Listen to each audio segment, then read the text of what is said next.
Okay, so we got to talk about Caitlyn Clark. Hi, Caitlyn. Greg Doyle, Indy Star. Real quick, let me do this. They did her heart sign. I like that you're here. I like that you're here. I do that at my family after every game, so. Okay, well, let's start doing it to me and we'll be able to get along just fine. So, question is...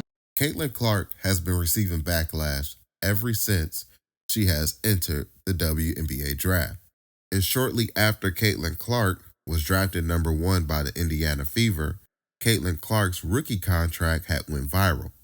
As you can see right here, here's the image, and this is Caitlyn Clark's 4-year rookie deal, earning $338,000. And almost a week after that, it was revealed that Caitlyn Clark was in talks with Nike to sign an 8-figure shoe deal. And it was later confirmed that Caitlyn Clark did sign an 8-figure shoe deal with Nike with her own signature shoe. Nike started trending because they started asking how come Nike didn't sign AJ Wilson, the best WNBA player right now, 2-time WNBA champion, and 2-time MVP, doesn't have a Nike shoe deal. So remember, I said Caitlyn Clark has been receiving a lot of hate. Gayle King had made some comments in support of Caitlyn Clark, and this is what Gayle King had to say. And then Stephen Jackson came out and responded to Gayle King comments because now they're trying to start this race debate between Caitlyn Clark and who can support Caitlyn Clark. So let's check out what Gayle King had to say, and then I'll follow up with Stephen Jackson's response. Here's the video. Be sure to give this video a thumbs up if you stuck around this long. I really do appreciate that, guys. Let's check out these clips right here. So happy for you guys, Coach Staley. So happy. The game was such a good game. It was so close at times. And in the end, you guys pulled it out. But was there ever a point during the game when you were worried? Because I got worried. We were all cheering for Iowa, of course, and Caitlyn Clark. But for so many people, you've got their hearts. Was there ever a point where you were worried during the game? I wasn't ever worried during the game. I know, when we went down 10-0. So, Gayle King's supposed to be somebody that's big in the journalism space, right? And I don't consider her black media. Y'all give her all these passes because she fuck with she's Oprah friend. I don't give a fuck who friend she is. They don't do nothing for nobody. But you cannot demean Dawn Staley like that. You talking to her about winning the championship, about going undefeated, and you have the nerve to get on there and say, well, we was rooting for Caitlyn Clark and you broke everybody's hearts. Who is we? Who is we? All the black people I know was rooting for Dawn Staley. We all fans of Caitlyn Clark, but the way you put it, that shit was trash. Yeah, and I'm glad it's a new day in the media space. You know what I'm saying? Because you so intelligent, you don't even say stuff like that to somebody on the interview. You just demeaned her and made it about Caitlyn Clark. That's trash. Super trash. Okay, so that's Stephen Jackson responding to Gayle King. Like I said, I feel like both Stephen Jackson and Gayle King response is trying to draw a race debate between Caitlyn Clark. Same with the Nike shoe deal. And they're trying to draw this race debate between Caitlyn Clark getting a shoe deal and how come AJ Wilson didn't get a shoe deal. But at the end of the day, it's all about marketing and business. Caitlyn Clark is about to fill the seats next season for the Indiana Fever. And let me highlight some of the hate that Caitlyn Clark has been receiving. Let's check it out right here. What do you think about Ice Cube and the Big Three offering Caitlyn Clark $5 million to play in their league? Well, I have a lot of thoughts. But the first one is, so you offered the contract to a player who's not yet even in the WNBA. Big Three does not happen during overseas season. So that doesn't make sense. That's true. And then for us to get, just constantly shit on, you can't even acknowledge the growth and how amazing the WNBA is doing because shit like this happens. You didn't even have to bring up the W. If you're going to say that it's for that, then stand on that. But I don't think I think he's trying to make a business decision, which he's a businessman, that makes sense.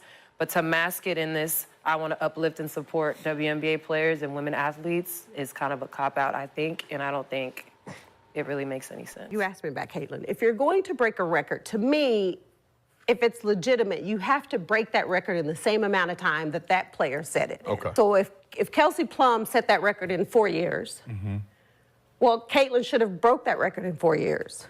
But because there's a COVID year and then there's another year, you know what I mean? So she's already had an extra year to break that record. So is it truly a broken record? Yeah, that'll go in the record books as Caitlyn Clark is the all-time, whatever it is. I don't even know what the number is, but that's the way it'll be.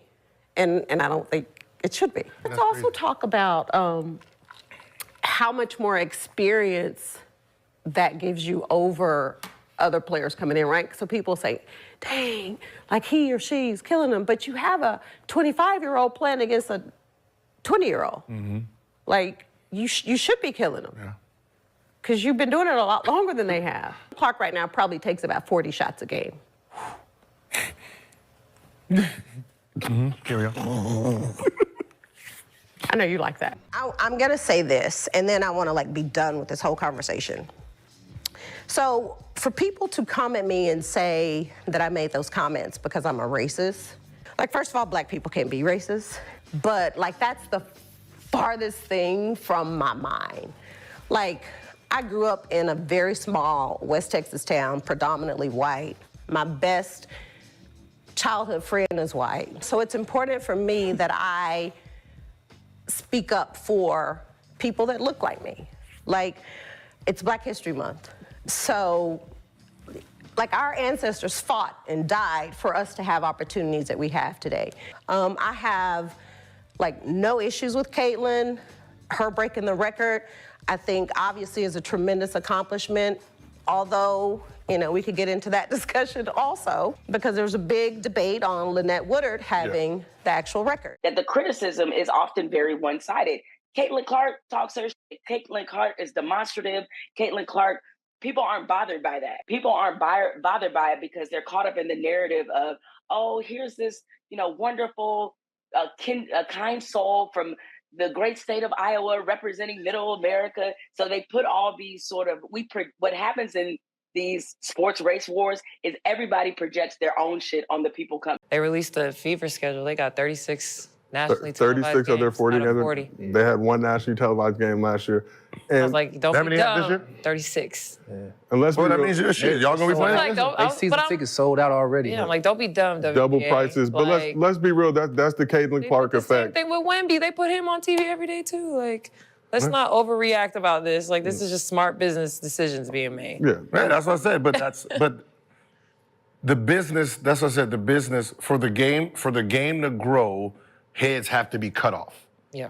Period. Right? The NBA does it all the time. You see Wemby, right? With the new Nike Wemby commercial. They're capitalizing in real time right now. And, the dub needs to see it. They need to see, all right, this is what the NBA doing. This we need to do it. There needs to be a Caitlyn Clark logo. You need to start putting these things in place so you can run with it. Yeah. Right? You know what I mean? The Diana Taurasi and all of them. That shit was funny. So soon as that game starts, sit your old ass down. Yeah. 2 fouls. Sit down. And then newspaper. Caitlyn Clark, bodies, DT. It's a new era. Because I don't need you anymore. I feel like she kind of hating too. But I'm saying it don't matter. Nah, that's just DT. But that's just her. But it's 20 that's years. DT So being DT. let's talk about it. So Caitlyn Clark and this whole rookie class coming in, obviously a lot of hype, a lot of anticipation. Like you said, 36 of their 40 games are nationally televised. So Diana Taurasi has some thoughts on it, and let Caitlyn and all the other incoming rookies know what they can expect when they come to the W. What will the league have in store for them when they get there? Look, SVP, reality is coming. Okay. There's levels to this thing, and that's just life. We all went through it. Of course. And you see it on the NBA side, and you're going to see it on this side, where, you look superhuman playing against 18-year-olds, but you're going to come with some grown women that have been playing professional basketball for a long time. Not saying that it's not going to translate, because when you're great at what you do, you're just going to get better. But there is going to be a transition period where you're going to have to give yourself some grace as a rookie. And, it might take a little bit longer for some people. So Norris, some people might think this is hate, but this is nothing new for Taurasi. This is nothing new for her. Travel. Carrying, pushing off. I'm going to call, I don't need you. Listen, you held it down for 20 Yeah, years. I'm about to say, Congratulations. she talking like she the 24-year-old Tarazi. Caitlyn Clark will cook her right now. Okay, so the reason why I want to highlight Gilbert Arenas' response is because he was spot on by saying that Caitlyn Clark is WNBA's best new product. So of course they're going to put all their resources into Caitlyn Clark. And as they should, Caitlyn Clark is going to fill in a lot of seats, and a lot of people is going to either want to watch Caitlyn Clark win, or a lot of people is going to show up to watch Caitlyn Clark lose. So yeah, guys, that's it for today's video. If you stuck around with me this long, be sure to give this video a thumbs up. That really does help these videos get pushed out to the algorithm. So smash that thumbs up button for me if you haven't already. And don't forget to hit that subscribe button as well if you're new to the channel. And while I have your attention, be sure to check out the description box on my YouTube channel, where you can find other links and other ways to support my YouTube channel.